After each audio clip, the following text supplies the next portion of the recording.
Hello, everyone. Welcome back to Toilets to Titles. My name is Justin Stevens, episode 232. This is our first, at least on the main flagship show anyway, this is our first redraft mock draft of the season. And I'm here alongside two of my buddies from the T2T network, Mark and Wicked. And Wicked, I know you just made this incredible move across country. Unfortunately, that ugly flag found a spot in the truck. So you still have it with you, but man, it's good to see that you're safe and sound and back home, and we're very fortunate to have you on tonight.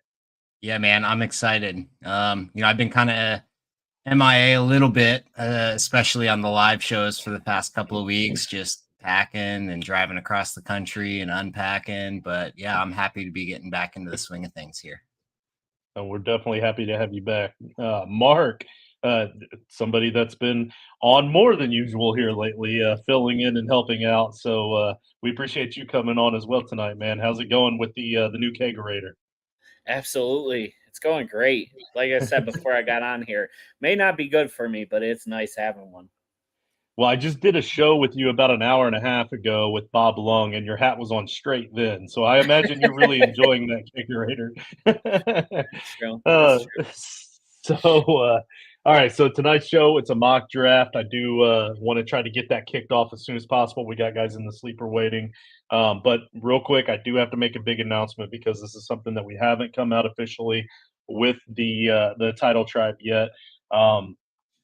This is a big transitional period for Toilets to Titles. We started this thing off, myself and Nate, and of course, Coach Sheps, over 4 years ago. Coach has decided to step away from Toilets to Titles. He's not going to be doing content anywhere. If he does come back, obviously he's coming back to Toilets to Titles, but he doesn't see himself doing content anymore.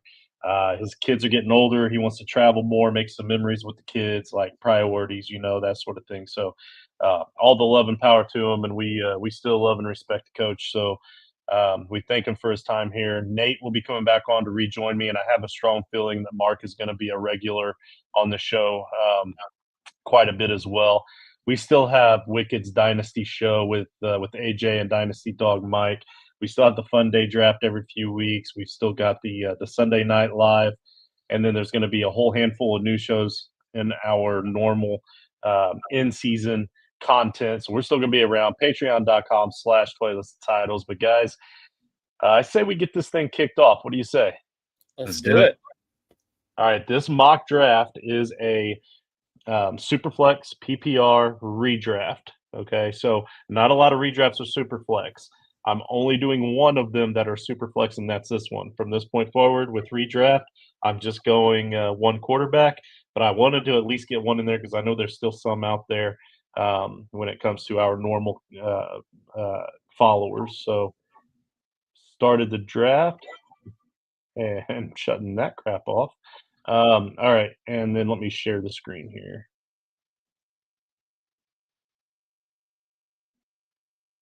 And our man Genesis is up first. I chose the 102 on purpose because in my main home league, I am the 102. We actually had Jeff Saturday to determine our draft order through Cameo. So that was kind of cool. And so he gave me the 102.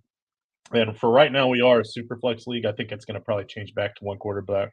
The guys didn't really like it too much, unfortunately.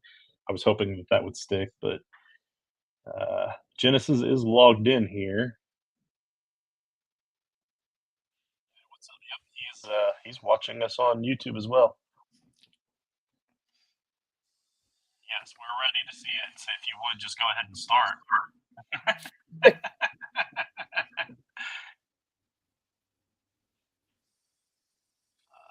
me check the comments, see if he's having issues. Nothing like Genesis running the 101 down to the last second. All right, there we go. So he took CMC. In this league, this home league of mine, we are very heavy running back. And even though this is super flex, he still went CMC. I would have two. I'm really high on Bijan and Brees Hall as well, with this being crazy heavy quarterback league. But even still, if McCaffrey goes first, I'm going to have to still go ahead and take Josh Allen in a super flex league. So there's that. I don't think you can justify a running back at 1 overall in a Superflex league, personally. No, I for a second there, I thought you were going to let Josh Allen slip to me at 3. I took 3, not realizing it was the Superflex draft, but I'm definitely going to go Jalen Hurts here at 103. Now, any other Superflex league, I promise you, I'm taking a quarterback in probably the first 4 or 5 picks. But just because I know my home league and I know Christian McCaffrey's probably going to go first, I'm probably still going to have to go with either Bell or Hall or Bijan with the 102, because if I don't, I'm still going to have plenty of quarterbacks available to me, is what I'm trying to say. And if I don't, then I'm getting stuck with the later running back. But that's just knowing your league, guys. So make sure you know your league when you're drafting. If you don't, pay attention as they're drafting. But that helps answer one of my questions: Robinson over Hall. Do you guys both have Robinson over Hall, or do you have Hall over Robinson? I like Robinson better. I like Robinson's upside. Yeah. I was team Hall before the offseason started. Bijan's kind of started to win me over. Let's see. Pat Mahomes was the 3rd quarterback. Lamar's the 4th quarterback. Kind of surprised there aren't more quarterbacks coming off the board. Yeah, here. I mean, I would consider this to be unusual. You typically won't see 2 running backs go in the top 5 of a Superflex draft. Usually first 6 to 8 picks is all QBs. 100%.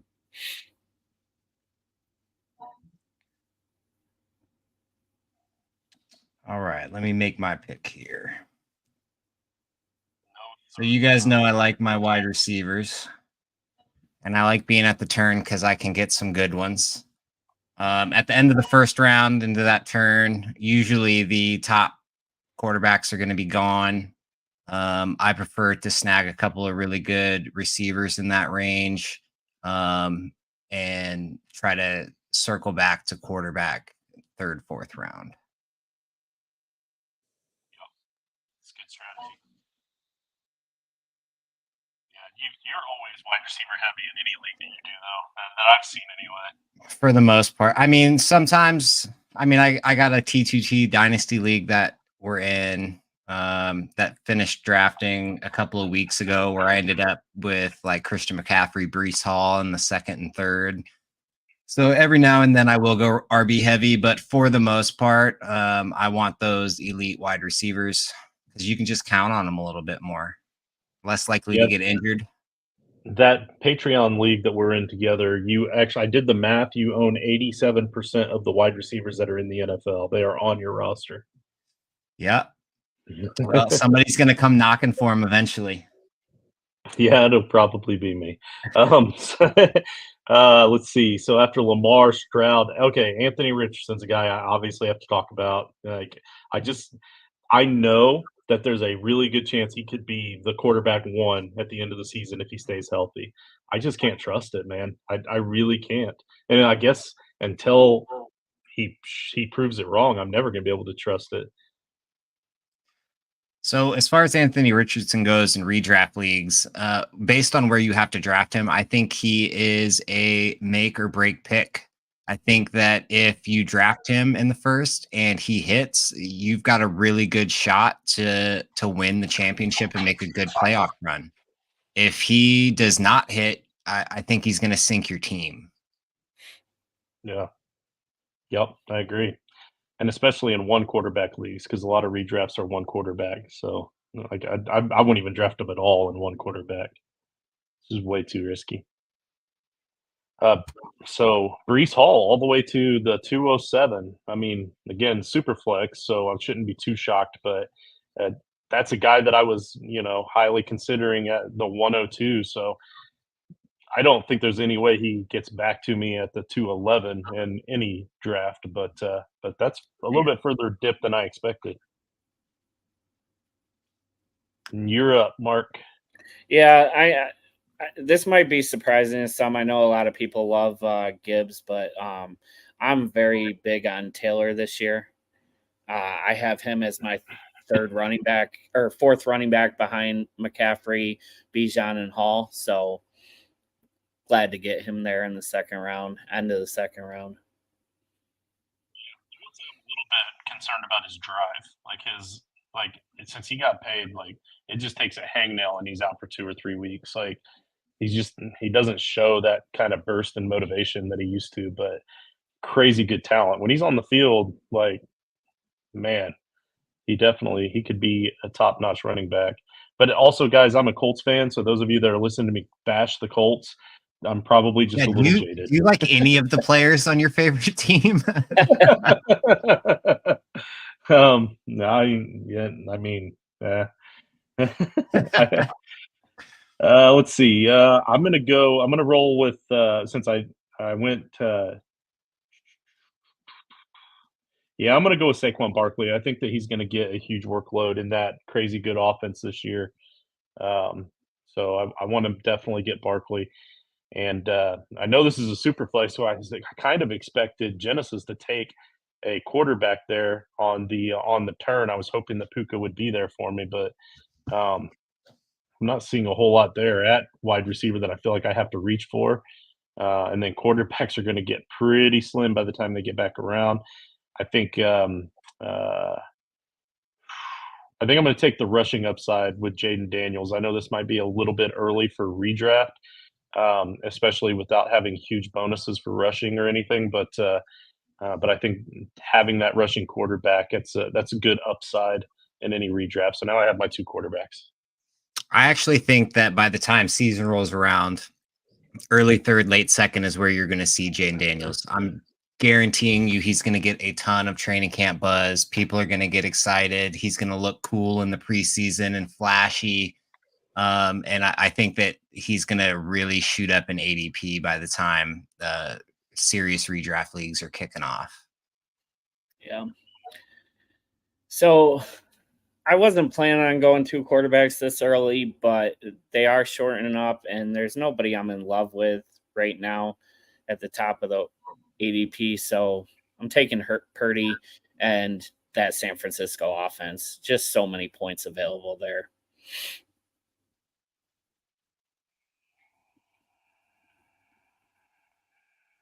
It says, who can I, in the sleeper chat, who can I pick to make Wicked lose his shit on air? Jerry Jeudy.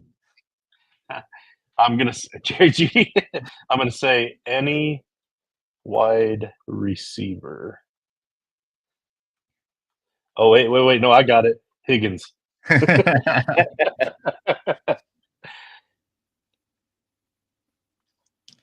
Yeah, Garrett Wilson. Oh, go ahead. So far, I don't really see any surprising picks outside of a couple of running backs going early in the first. I'd say the rest is pretty on par with what you're going to see in your normal drafts. We have a Garrett Wilson and Aaron Rodgers stack there with the 5 slot. I think Aaron Rodgers is going to be more of a dump off guy, so I do kind of like Rodgers as far as you can get him later in drafts. I probably would have taken him a little bit later than that too. Wilson does scare me a little bit. He obviously has the talent. I'm just not sure that Rodgers is going to be able to go deep very much. But his touchdown upside has to go up, right? Yeah, I mean, Garrett Wilson's got to produce this season or he's going to start really falling out of favor. He also needs Rodgers to last longer than a play this season. Yes, he does. Now, one good stack I see here in the 4 slot, Tyreek Hill, and then he got Tua on the backspin in the second half of the second round. So but then he followed that up with Devon Achane. So this guy is a Dolphins fan. Yeah. See, Marvin Harrison Jr. All right, that's probably about where he should be going right now in redraft leagues. Yeah, I would have taken him if he made it to the turn. Yeah, tight end starting to come off. He's honestly the only player I considered there at 3-3 instead of Purdy. Would have been Harrison. Duarte is drafting with us. He's got Jared Goff and Richardson. So he's got that Goff and Amon-Ra stack. I love that one. Goff should have a really good first part of the season, especially too.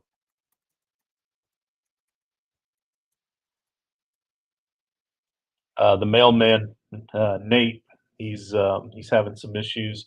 He's got a sick kid at home, so he was going to be coming on air with us, but he still might make it if the kid falls asleep. Hoping that this doesn't.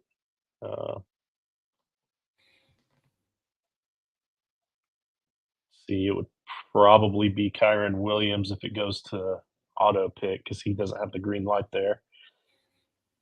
All right, so what do you think in this turn, Wicked? So let's see here. I'm not in love with any of the running backs right now or any of the wide receivers right now. If I was really hoping that Marv would slide a little bit farther, and I would have taken him to go with a triple stack of what I consider very elite wide receivers.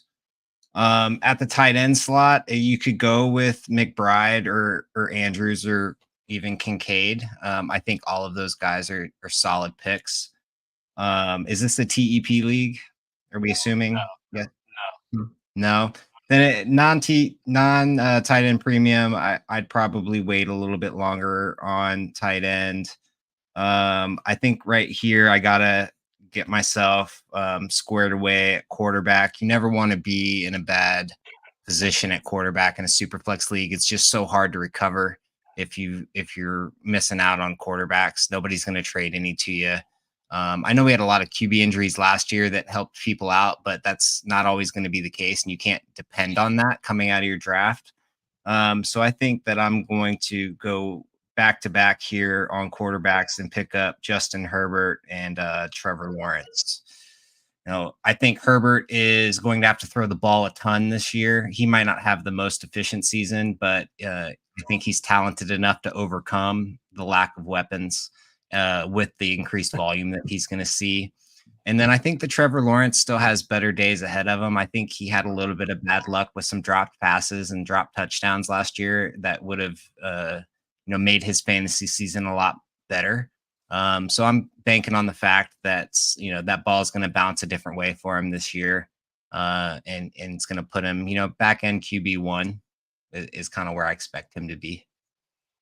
Yeah, and honestly, you probably wouldn't have gotten Trevor Lawrence if I would have gone running back in the first round, like I probably will in my home league, because I would have went back-to-back quarterback there, and he was one of the guys that I was debating with Jaden Daniels. So, and then what I really like about those picks is that you made them quickly before Nate could log back in, so he got stuck with Devontae Adams. So that's nice. I mean, I think Devontae Adams is going to have a perfectly fine season this year. Picking him up in the 4th round, I think he'll pay off ADP there. Adams is still going to get 150 targets. Oh yeah. I mean, he'll still have his decent games, but remember, Nate is a jaded Packers fan, so when Adams left, that's I mean, I'm sure he probably still likes Adams, but he's a Raider now, so. And I like Travis Etienne in the 4th round. That's really good. That is one thing I like about Superflex is that it shows, or it gives all these other positions, makes it look like they're really good values. Like the one I'm about to take if Mark doesn't snipe me here. What'd you say, receiver? Yeah. No, I'm not. I'm gonna go. I think this is great value in a redraft league. Damn it, Henry in the Baltimore. That was the one. That was the one. Yeah, that's the guy I was gonna take. All right. Shit. All right.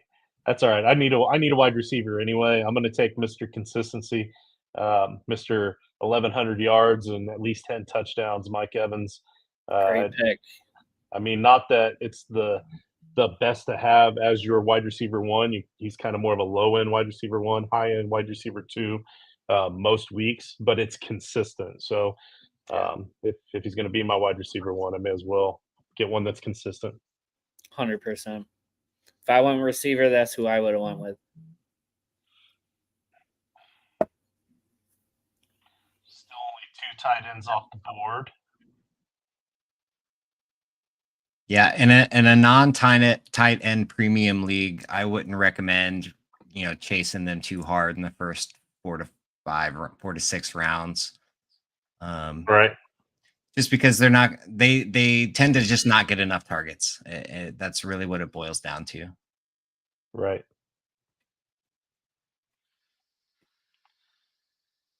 do believe that there's still one that does get plenty of targets, and as I'm starting to look at this list of wide receivers here, there's still quite a list here that I really like. So I think I'm leaning heavily towards taking Mark Andrews here if Genesis doesn't take him, but also Genesis is watching, so I probably shouldn't have said that. Hopefully he's on a delay. He did say that Garrett got over 1,000 yards 2 seasons in a row with the Jets quarterbacks throwing to him. He's a stud, and that's gross to say since he went to Ohio State. Yeah, I mean, I don't think anybody's questioning that Garrett Wilson's a really good receiver. It's just, is he going to be one of those players that's a really good receiver in real life that just doesn't translate to fantasy football? Because so far he has not. And we're hoping that's because of the absolutely atrocious quarterback play that he's had. But he's running out of time to, kind of turn things around. Right. I do think I'm going to go ahead and take Mark Andrews just because I think he's the last of those upper tier guys. I am a believer in McBride, don't get me wrong, but just again, we only saw it for like the second half of that season last year, kind of a small sample size. I like to go more after what I know rather than what I think, and I do think that McBride's going to be up there, but I know that Andrews is going to be up there. Again, I like the consistency, so now I don't have to worry about tight end for the rest of the draft. All right. So I got to get a receiver here, and I know I've talked about this on the past couple shows here and there, but I'm going to go with that strategy, ride Diggs here for like 6 weeks when he blows up and then trade him before that cliff comes. Yeah. So, guys, if you're watching this and you're going to Canton and you still need a place because you haven't booked your hotel yet, I do have a couple of rooms that are available. They're actually going to be in the same house as Laquan Jones of the NFL Network. So if you want to stay in one of our T2T Airbnbs, I overbooked us. So I'm going to give you a huge discount just to kind of help offset some of my mistake. $100 for your own room for the entire weekend. So reach out to me at JustinFF_ or at Toilets and Titles. The first 2 people to pay $100 gets the room. So so just throwing that out there, and check us out, patreon.com/Toilets and Titles. Come in and check out all the different levels of support that you could throw our way to help us pay for the StreamYard and help us pay for Wicked's big moving bill and that kegerator that Mark has. So we're going to need all that good stuff. Actually, Mark, you should bring the kegerator to Canton. Yeah, I wish it was that easy, right?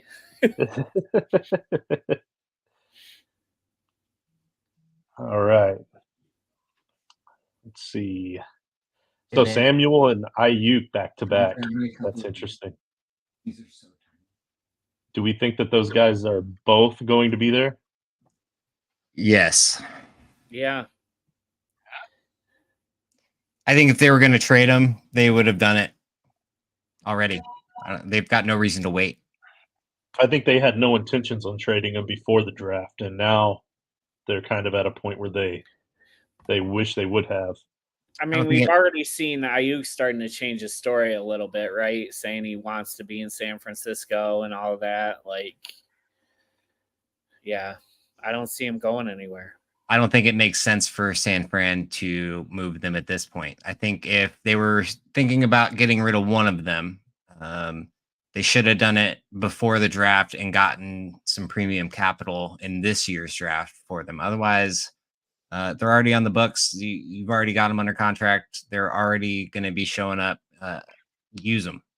You know, San Fran's still in a win now championship window.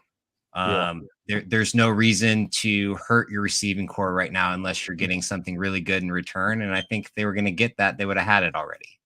That being said, Deebo Samuel should never be drafted before Brandon Ayuk, in my opinion, even if it's just one spot.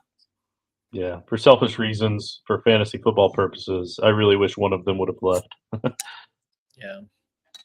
I think at this point it's only going to come down to like a huge blow up where one of them's refusing to play, and at that point, like we've already seen it going in the opposite direction. So, hey, Wicked, you know you're almost out of time.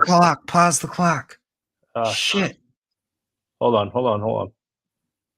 I can switch that up. DK Metcalf, get that shit out of here. Who do you want? Let me look real quick. Sorry. I got to talking and I stopped paying attention. Let me get let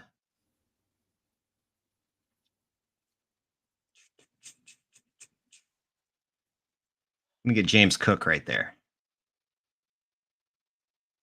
All right. And let's see.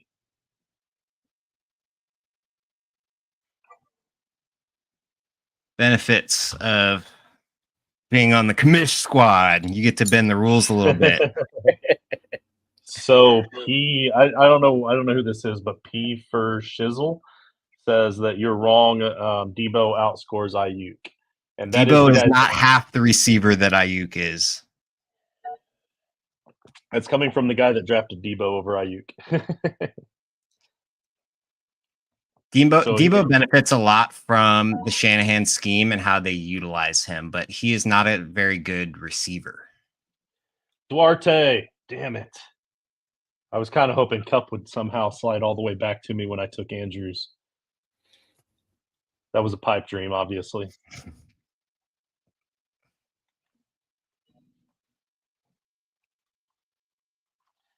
I mean, if Kupp can stay healthy, like he's got to have a much better season than he did last year. I think that him and Puka can both be, top 15 wide receivers. The only fear that I have is that Matthew Stafford has always hyperfixated on one person. And so I'm worried that just even though Puka and Kupp are both talented enough to both produce, and Stafford is a good enough quarterback and the Rams have a good enough scheme to where both can produce, will Stafford throw the ball to more than one person? Yeah, that could really hurt consistency too. Because if he flip flops, if he goes back and forth, then Kupp might get you 30 points one week, but then is he going to get 4 the next week when Puka gets 25? Absolutely. Yeah, I think you're going to see him bounce around a lot, but to me, Kupp wasn't healthy at all last year, and that was the big thing with Puka. Like Puka was 100% healthy and was a flat out stud, so Stafford just rode him. Kupp looked like he was just out there to be a decoy, to be honest. But I think every word right now in Rams camp is he's 100% healthy and looks great. So I think Puka's going way too high in redraft leagues for what you're going to get out of him. So Space Rip says that he should have turned on the stream, but he's busy watching the great food truck race instead. Yeah. All right. You can watch it later.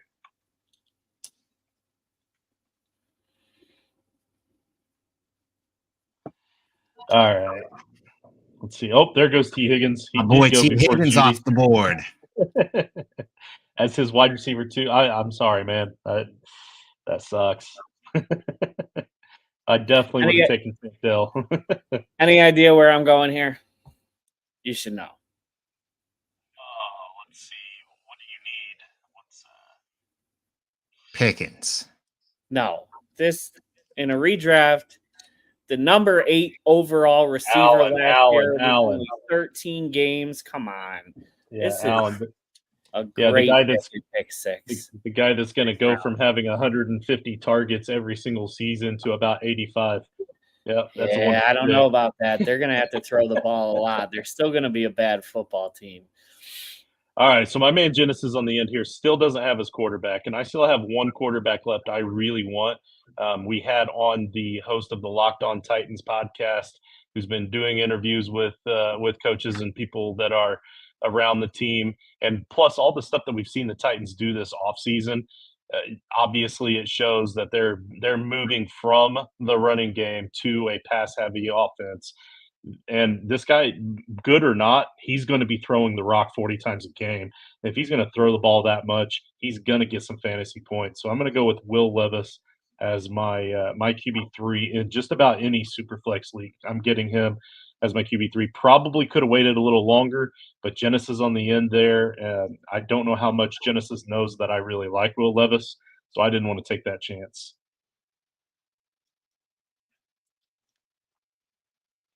And then the silence tells me that you all disagree with my love for Will Levis. I mean, he's got to show it first. Yeah. I will say that I think the Titans did a lot this offseason to try to set him up for success. I agree. And then, just like I said earlier, I'm the guy that wants to see it first. But since he's my QB3, I'm willing to take the chance. Yeah. You don't have to plug him into the starting lineup. Right. All right. So I am usually a very running back heavy guy, and not having one since the second round has got me twitching. And I see some guys I still think could be heavy hitters this season. But I'm going to go with Kenneth Walker. I think there's absolutely no chance he gets back to me. And Charbonnet is just the guy. So I think Kenneth Walker is going to take the reins and run with it this season. Yeah. I wanted to go running back here too, and I would have been between Walker and this guy. I feel like I'm just going anti-dynasty team with all these old guys, but Minnesota bringing in Aaron Jones with a rookie quarterback or Sam Darnold to start the season. I just think they're going to pound the rock a lot. Yeah. And I hate Aaron Jones compared to what he's done in the past, but I love Aaron Jones as an RB3. Like, I think he's going to have a lot of high-end RB2, low-end RB1 weeks. So as a plug here and there kind of guy, a streaming kind of guy, I think you've got a great value for him there. Christian Kirk, that's another one of those guys I've been targeting late. I like that. So you should have taken him over T. Higgins. Shit, where's Jerry Jeudy at? I don't see him drafted yet. Where is he? Well, we're only going to go an hour on the show, so I don't know if we're going to get to him then. Justin should have been required to take Jeudy by at least the 6th round. So the big problem is that he no longer has Joe Flacco there. So I don't know what's going to happen when the human predator gets hit with his karma again. Ingram this late. I love that. Yeah. Yeah, I love that. And that's exactly why Wicked was saying you don't have to pound those tight ends very, very early. You can wait a little bit longer because honestly, one tight end, no tight end premium, there's still names out there. Mm-hmm. So it's been a while since I drafted a wide receiver. And so that means I got to hit it back to back here. I'm going to go with Mr. Terry McLaurin. I think he's going to see some better footballs thrown his way with Jaden Daniels under center. I think that offense in general and that team in general is going to be improved this season. They still got a ways to go, but McLaurin, I think, gives a nice, safe floor. And then I'm going to go with a little bit of a riskier pick here in Rashee Rice. I think that he has an opportunity to get a lot of targets from the best quarterback in the league. He's just got to stay in his house in between games, and he'll be all right. Do we think the NFL is going to suspend him at all for the beginning of the season? I think that he will get suspended next year. I don't think he's going to get suspended this season. Why do you think that? The NFL has kind of taken a stance on waiting to discipline players until their legal problems sort out in court, and that's not going to happen this year, I don't believe.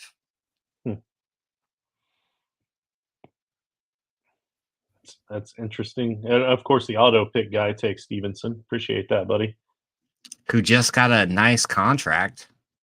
Yeah, they're definitely going to utilize him. Took me by surprise a little bit after the kind of okay season he had last year. Yeah, and they brought Gibson in there, but they didn't pay him very much, especially compared to Stevenson. I was a little bit concerned when they brought Gibson in, but then after I saw that contract, I was like, nah.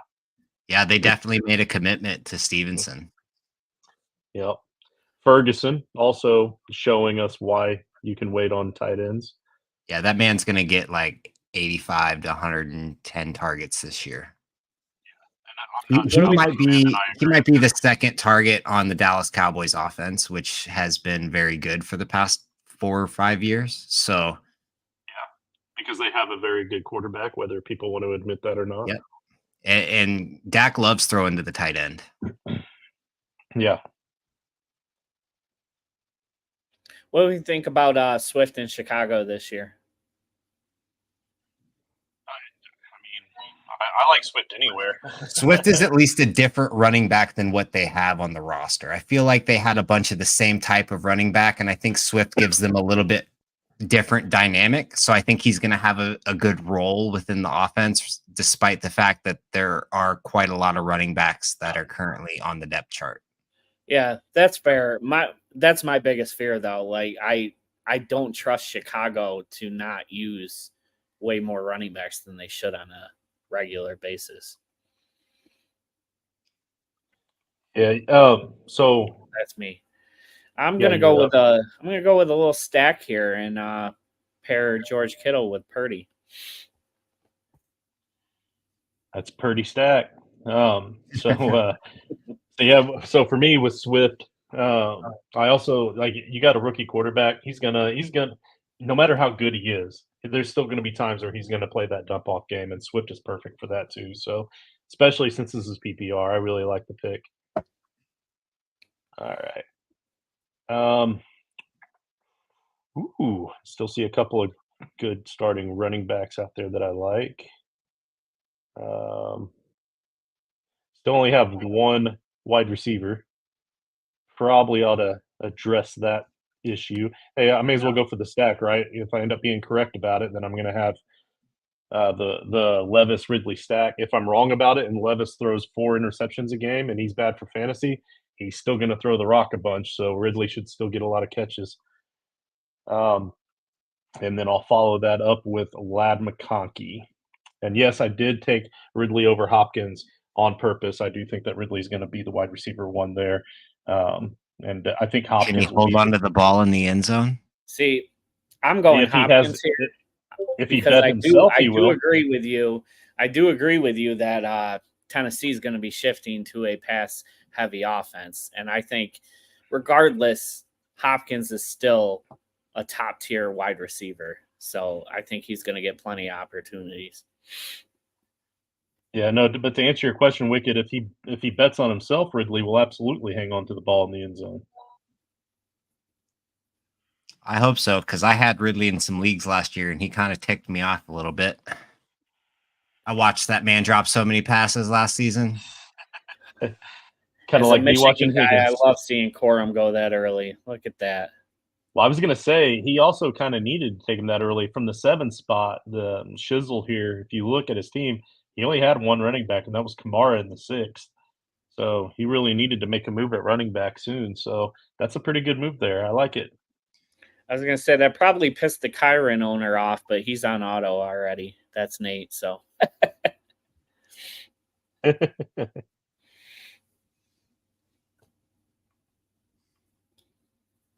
Yeah, I'm kind of worried about Nate's kid at this point because he hasn't come back on. He said he was really sick, so. But no, I don't feel bad for him missing out on Corum because he sniped me on Stevenson, which it probably wouldn't have made it to me anyway.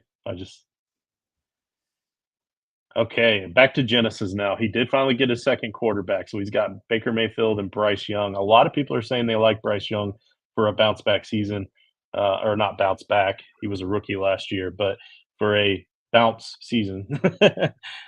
So taking a little bit of a jump. I don't think he could do much worse, but they did get him more weapons this offseason, so that offense around him is definitely going to be better.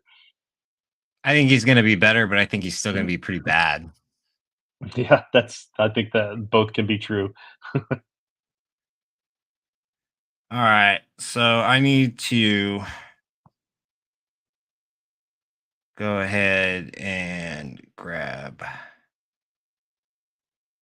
I'm going to double tap running back here with Tony Pollard and Jonathan Brooks. I think Brooks has some upside. He might have a little bit of a slow start to the season. I think Pollard will have a a fast start to the season and then start to taper off because he just doesn't seem to hold up well over the course of a season with the wear and tear on the body. So I think those two are going to kind of complement each other in a way where about midway point through the season, I'm swapping them in my starting lineup. I personally still think Spears is the better running back than Pollard. I mean, I think last year we saw how many times did Pollard struggle to get in the end zone? Like, he couldn't get in the end zone for anything last year. So I'll say this. In the playoffs the year prior, Pollard broke his leg. And so I think that he had a little bit of a mental thing going on top of recovering from his injury, of not wanting to get hurt again. You saw him kind of regain some of his confidence late in the year, run a lot better late in the year.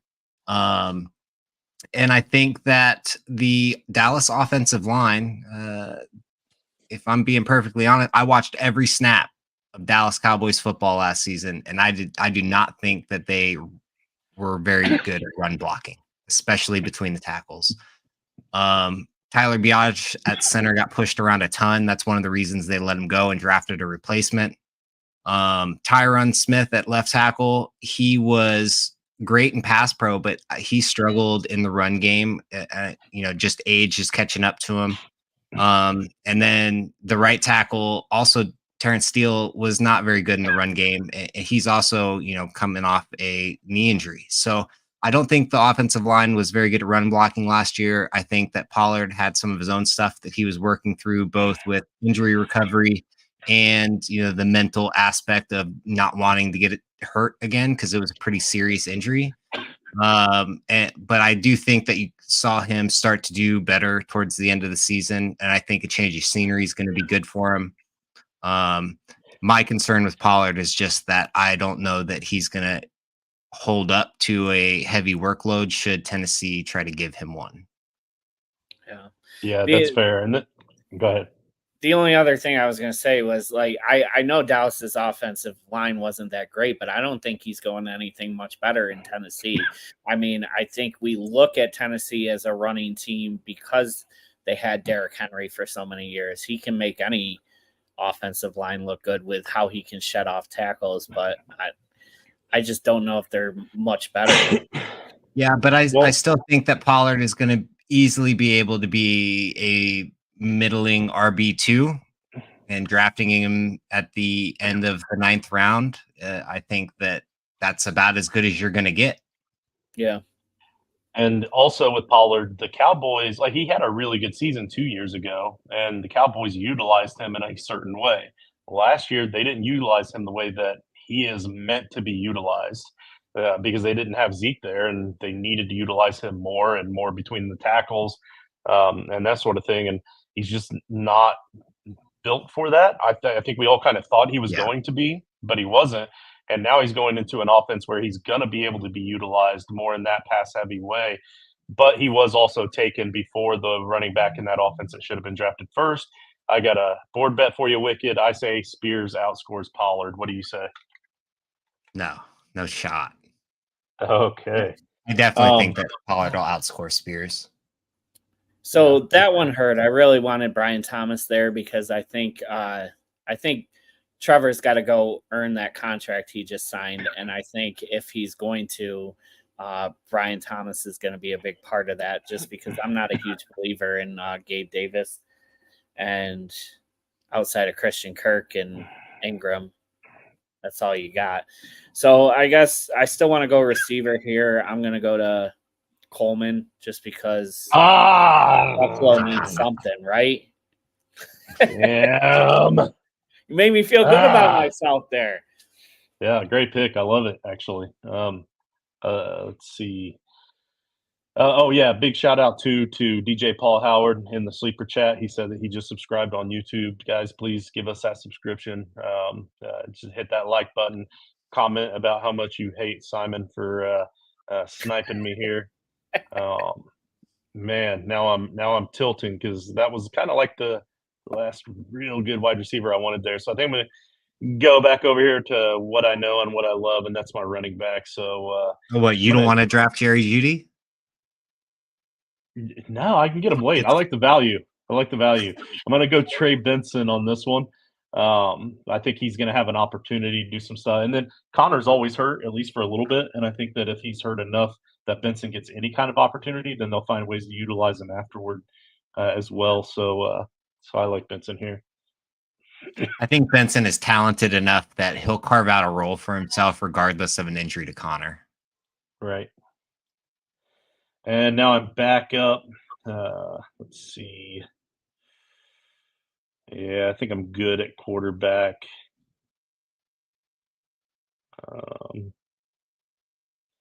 So Charbonnet is tempting here to handcuff my own guy. I usually prefer to handcuff other guys, though.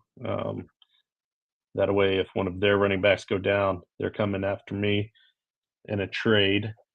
All right, I'm going to go Christian Watson just because we don't know who is actually going to be the wide receiver one there. I think it's going to be Reed. Personally, I believe it's going to be Reed. Watson will have big games. Maybe I can play the matchups. I know that Watson's pretty good in the zone, so maybe if he's going up against a zone defense one week when I need him in a bye, I can play the matchup. But he will have good spike weeks, so I'll go with Watson here. All right. So here's where I start looking. I got my whole starting lineup filled out. 2 bench spots deep already.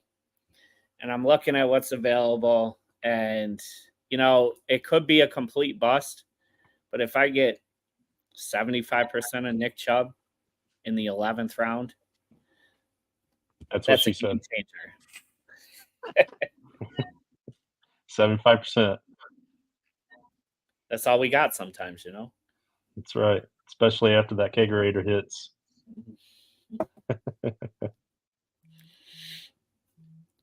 All right. Russell Wilson as a QB3. I like that. Getting your QB3 in the 11th round. McCarthy's another one. I like that. I believe, actually. Yep, that's his QB3. Man, look at that Lamar and Prescott stack at the beginning for Space Rip. Yeah, and then he got Marv too. Yeah, that's pretty incredible, actually. I kind of like this team. Yeah, typically, what pick is he at? That's the 8. The 8, yeah. The 8. Yeah, typically in a super flex, you're not going to see Lamar fall all the way to the 8th. No, yeah. Almost never. But if he does, take advantage. 100%. Yeah.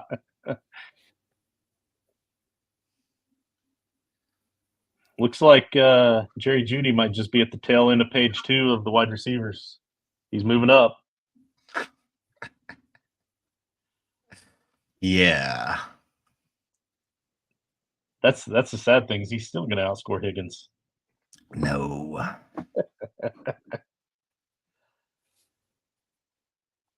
Yeah, I'm surprised we've only had to pause this thing once. Actually, I haven't looked at the time. We're only 48 minutes in. This is nice. Yep. We only had to pause once, and it was my fault. Well, I think it's nice, too, that we've got you're on one end and then we're on the other, so we don't have to pause a whole lot for analysis. Yeah, if I don't get like a top 3 or 4 pick in a super flex, I really like being at the back. Yeah, me too, especially in redraft. Yeah. So right here, quarterbacks are getting real scarce. So I'm gonna go ahead and grab one that I think is going to start. And Drake May. Obviously with rookie quarterbacks, you never really know what you're gonna get. The Patriots are not gonna be a good team, but for my QB3, I don't need him to light the world on fire. I just need him to spot start a few weeks and not get me killed, and I think he can do that. Yeah. And then at that point, I think from here on out, I can kind of just go best player available, kind of figure out who I think is going to be the best value for me. And in this spot, And I think I'm going to go with Mr. Luke Musgrave. I think he's a sleeper to be a tight end 1 this year. I think he played really well last season. I think if he hadn't gotten hurt, there'd be a lot more buzz about him this year. I think we can all agree that we're pretty excited about that Green Bay offense, but really unsure about who's going to earn targets in it. And so here in the 12th round, I'll take a shot on him to maybe be the guy. Yeah, and I think like we talked about before with Tucker Kraft already starting out hurt and not knowing when he's going to come back, like that's a big positive for him.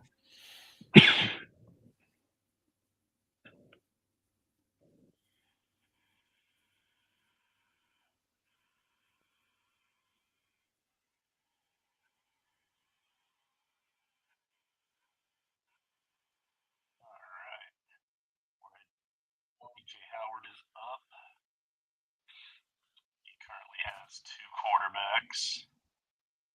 I don't think there's really much left at quarterback as far as a third goes. Looks like there's still a couple of starters left. 3 if you want to. I like that he just insulated himself with the Russell Wilson and Justin Fields back to back. That way, if Russell Wilson does not play well and gets replaced, midway through the season, he might actually end up getting an upgrade at quarterback in that situation by go ahead and snag Fields around later. Right.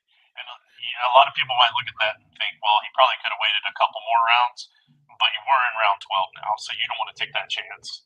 Like if you want to wait a couple more rounds on Fields, that's fine. But then when he goes 1 round after, then you can't be mad at anybody but yourself. Yep. Did you know you're up, Simon? Yeah. I was just waiting to say I'm gonna jump down a little bit here past Jerry Jeudy and take some Joshua Palmer. I think a lot of people are really underestimating that Chargers offense and falling off of Herbert. Herbert's still a great talent. They're going to have to throw the ball. They're going to be behind in games. And as long as Palmer can stay healthy, he's already proved he can produce when Keenan Allen and Mike Williams weren't around. So, Yep. I can get behind that for sure. I can also get behind Kendre Miller here. I absolutely love his talent. I know Kamara is still there, but at this late in the draft, like I said, I like to handcuff other people's running backs. And if he's given an opportunity, I think he could be a star in the league one day. Oh, 1,000%. If Kamara were to go down, sky's the limit there. And again, not rooting for injuries, just preparing for him. Chase Brown was the other guy I was thinking there to handcuff for Moss. But instead, I'm going to go with the guy that could potentially get the RB1 position outright on his own this season. I know it sounds crazy to think because he's going to be behind Josh Jacobs. But Marshawn Lloyd, I think he's way underrated, and I think we're going to be able to see him transition very well into the NFL. So maybe not take over. Maybe that was a little bit facetious to say he would take over for Jacobs, but he's at least going to carve out a really nice role for himself. So I'm going to go with Lloyd here, and now I'm pretty set and happy with my running backs.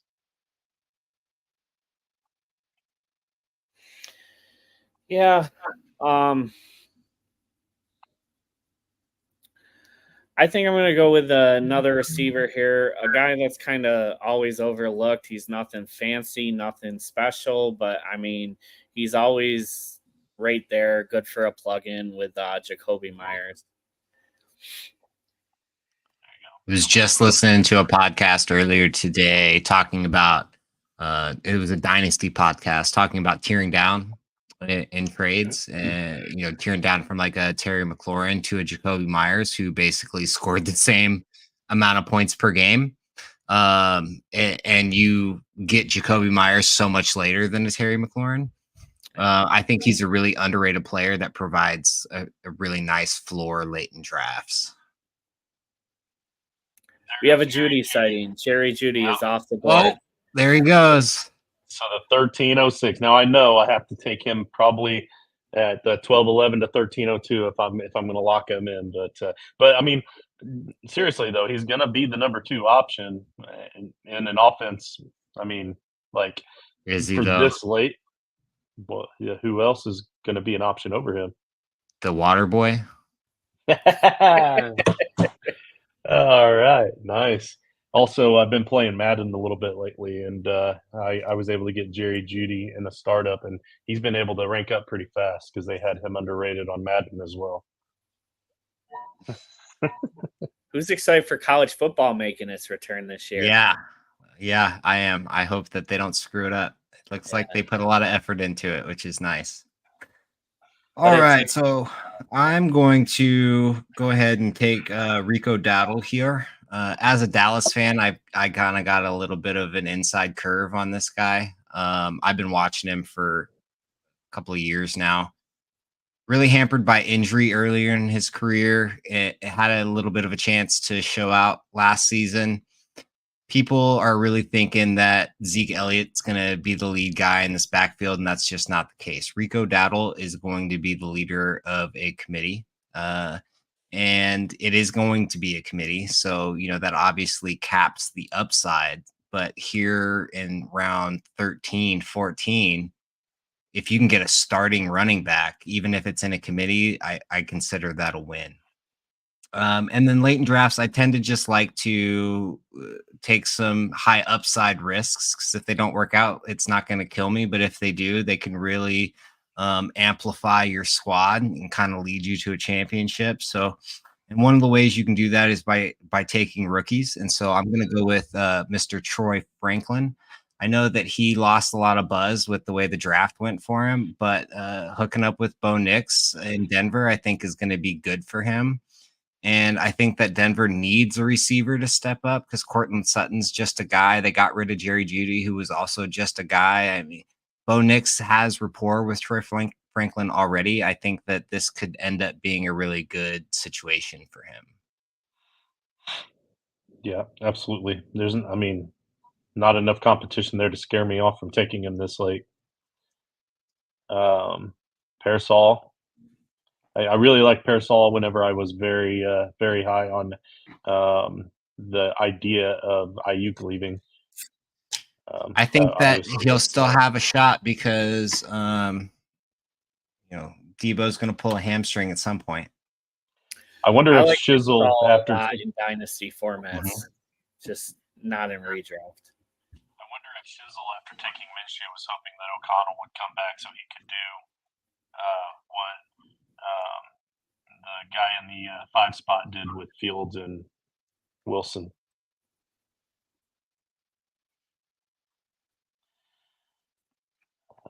Let's see. Yeah, I kind of like that strategy a little bit less for the Raiders, though, because with Fields and Wilson, if Fields takes over, you immediately have a potential quarterback 1 on a weekly basis in fantasy in Justin Fields. He doesn't have to be a great quarterback in real life. He's going to run a lot, and so you're going to get a ton of points. Right. With O'Connell and Minshew, like, whatever. Neither one of them are going to be awesome. Whatever one doesn't end up starting the season will likely end up on the waiver wire at some point. So if somebody gets hurt or replaced, I bet you that you're going to be able to go put in a bid for him. Yeah, but Shizzle didn't think of it first, so he didn't deserve Wilson and Fields. Yeah. I know we talked about it before. I can't see Russell Wilson losing that job in Pittsburgh. The way Pittsburgh does things and the way how good that defense is, I don't think they're going to be bad enough to the point where they put him on the bench. Now, injury could be a different thing, but I think a lot of people are just expecting Russell Wilson to lose the job, and I don't see it happening. How old is Russell Wilson these days? 35. He's getting up there. Yeah, but his age technically is unlimited. So I was in the same thought process as Wicked was with his last pick with the rookies and high upside. And being a fan of Michigan, I've watched this guy a lot, and I can tell you his lack of production in college was not because of talent. It was because Michigan didn't have to throw the ball. When they did, he got the job done. So I think with the limited options that Pittsburgh has, I think Roman Wilson can do a lot this year.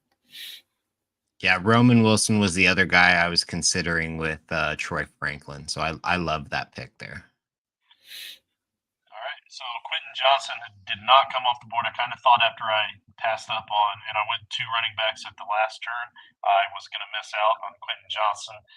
Don't get me wrong, there's other wide receivers ahead of him here that I would have taken, but I expected him to fall back to me, and I was hoping he would. I think he has an opportunity to do something. I don't know that he's going to do anything with it, but just in case in the 14th round, I'll go ahead and take it and hope that his rookie year was just a bad rookie year. Bo Nix on the turn for Genesis' third quarterback. So, yeah, that's a really bad team, the Broncos. I meant the Broncos, not you, Genesis. Also, Shots fired. Genesis, your team also is not great because you waited so deep on quarterback, but I meant the Broncos.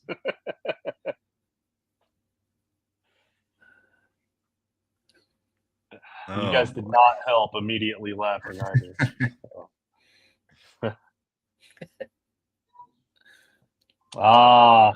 Demario Douglas. Nice pick. Somebody's got to catch passes out there. Yep. Man, I really like Michael Wilson here too.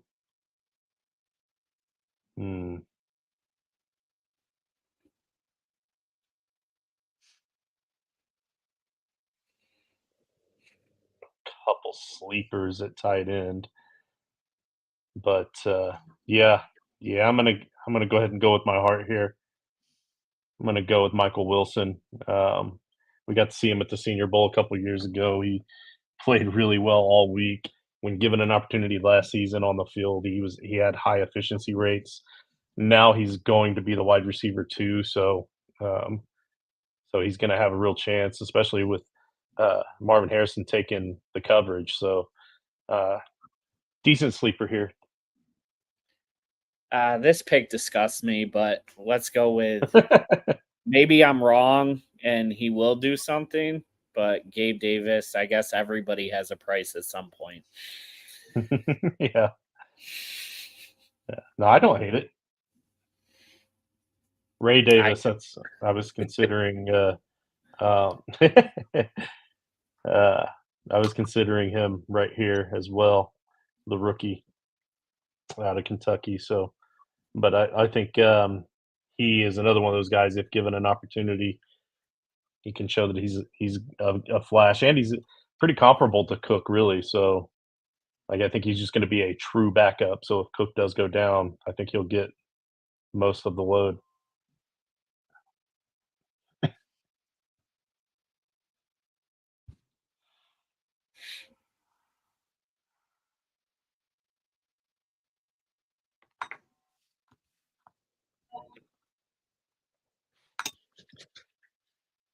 Really like that Tyrone Tracy pick.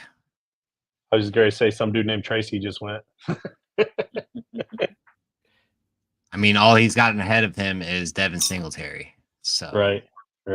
Or if they bring Breida back.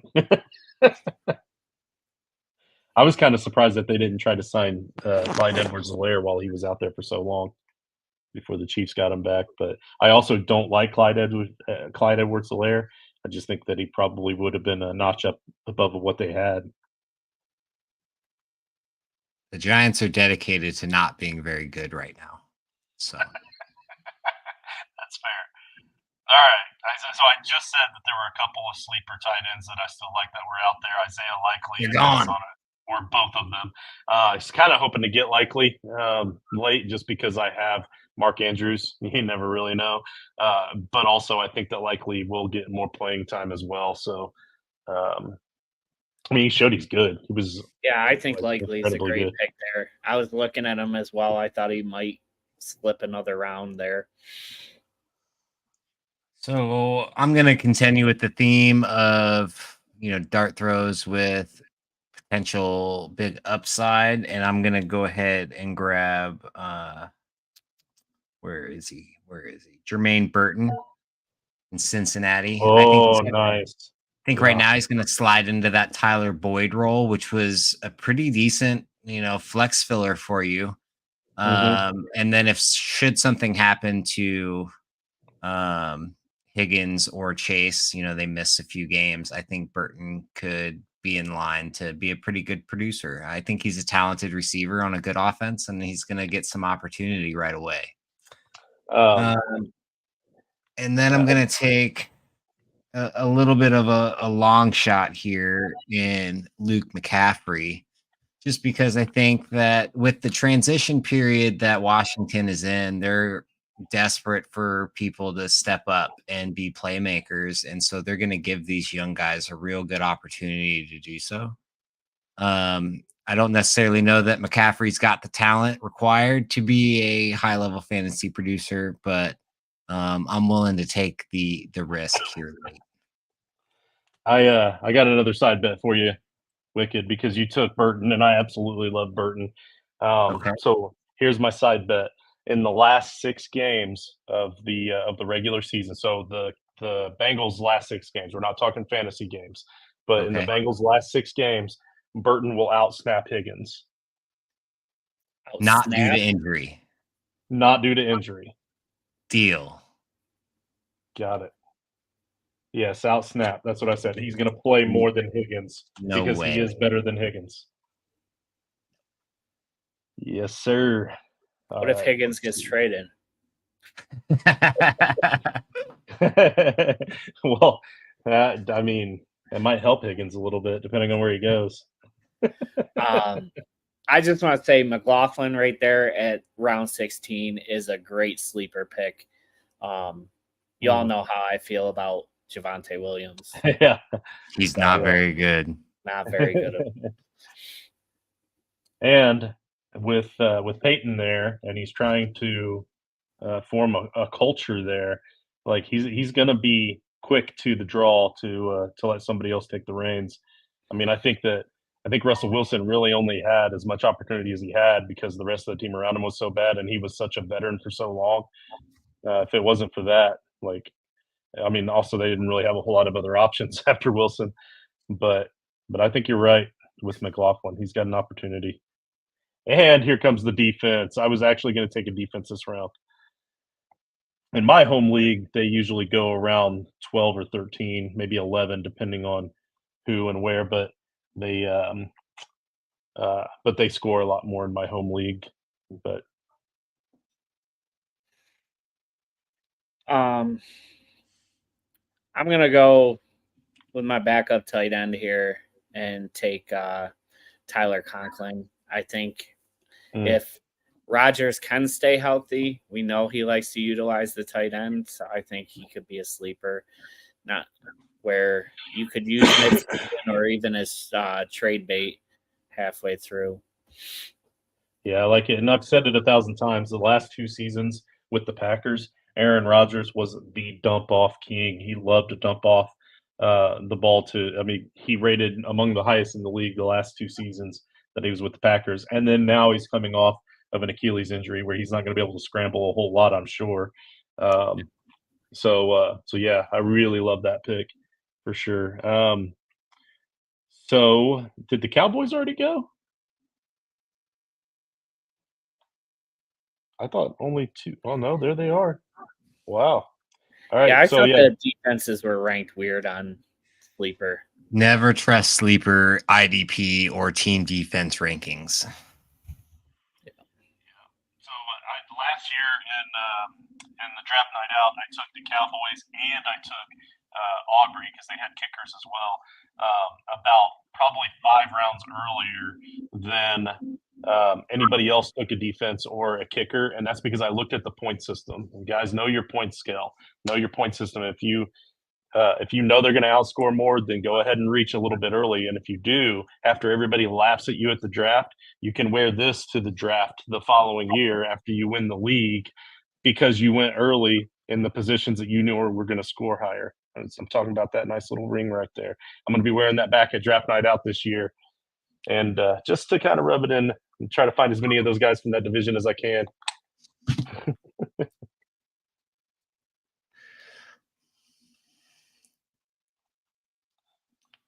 Oh shoot, I'm back up. I guess that's enough bragging. All right. Yeah, definitely not going to get my backup tight end at all. I think at this point, if my tight end goes down, I'm just good. Mostly because Okonkwo was the only other one that kind of interested me, and he really bit me last year. So I'm not falling for it again. Man, Chig was That like Will a Levis hot backup. name. Everybody wanted Chig a year ago. It's so crazy how fast it can switch on you. For sure. Patrick's still on sleeper. This is definitely a deep draft. Oh, here we go. Keaton Mitchell, because why not? He had 2 really good games. Oh, He cost me about $87 in fab, and then he got hurt. well, since I missed out on McLaughlin, I'm gonna go with the other running back there. That's not Javonte Williams and rookie out of Notre Dame. Very talented kid. If he can get some opportunities, he could run away with some things. So Michael Penix as a QB3. So now here's some strategy here. I want to take a look at their player cards here and see if they have the bye weeks on here yet for this season. I thought that they had them listed, but maybe not. They do. But they're yeah, you're on the desktop version. You don't always. Oh, okay. Sleeper's desktop version of their system is not nearly as good as the mobile version or the app version, unfortunately. All right. Well, regardless. So my point here is that if your first 2 quarterbacks, if one of them has a bye early on before Cousins is expected to come back, then I don't hate waiting this late and getting Michael Penix because and I know I keep saying Penix. I know it's not pronounced Penix, but it's hilarious, so I'm always going to do it. But Michael Penix, the first part of the season is going to play. So if you have one of your starting quarterbacks have an early bye week, you can fill him in then. And then if Cousins comes back, well, when Cousins comes back. Now, the only thing is you might get bit because if Cousins comes back too early, then maybe you don't have that starter for your bye weeks. But I kind of like the if you're going to wait for your QB3 to get that pick late. I mean, I know it's all talk right now, but Cousins is saying he's going to be full go at training camp, 100%. I know that's a little hard to believe. I'm not totally sold, but that is the talk right now. So, yeah. Well, I had not heard that yet, so that does make a bit of a difference. You probably could have said that before I rambled. The other thing I was going to say about like having 3-4 quarterbacks, and again, you got to know your league, and it could be different in every league. But I've found that in redraft leagues, quarterbacks, especially on the bench, are one of the positions that seem to get dropped first. In Dynasty, it's not the case, but in redraft, I've always been able to find somebody out on the waiver wire halfway through the season.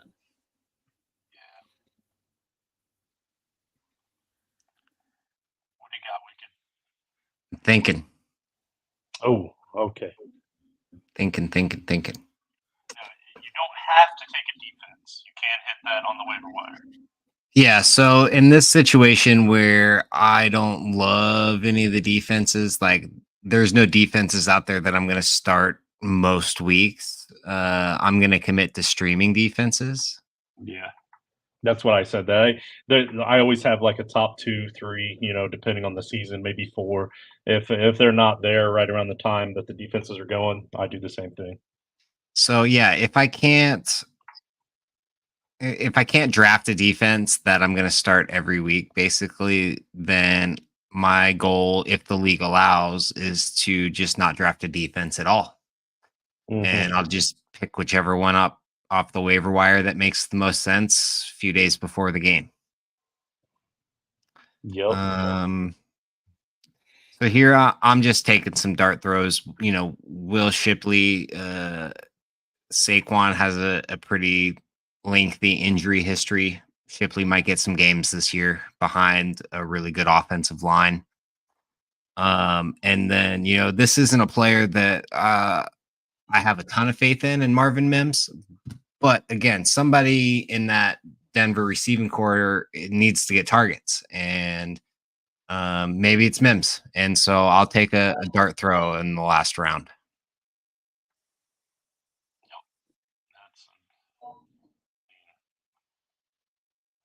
Who is that out there right now? Cortland Sutton. I mean, it's not like he has huge competition either.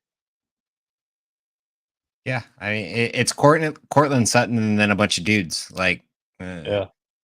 Somebody's going to be the number 2, and they're going to be almost as good as Sutton. Yeah, I mean, Sutton's a number 2. So yeah. He's a big number 2. Yeah. So yeah, somebody else in Denver needs to catch passes. And so you got Dulcich, you got Mims, you've got Troy Franklin. One of those 3 is going to have a good season just based on the amount of targets they're going to get this year. Right.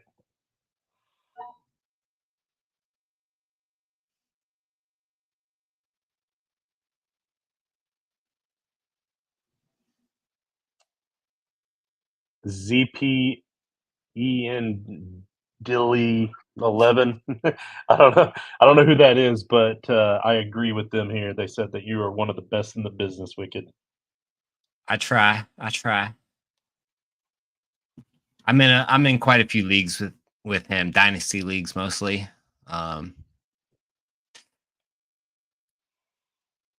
Good people.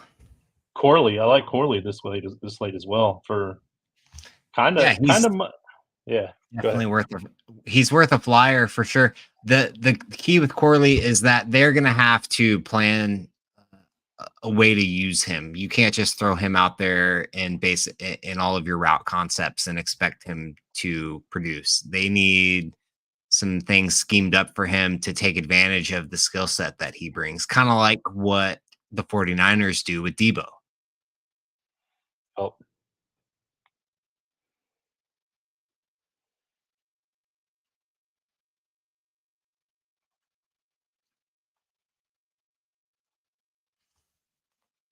Might have our first time out here.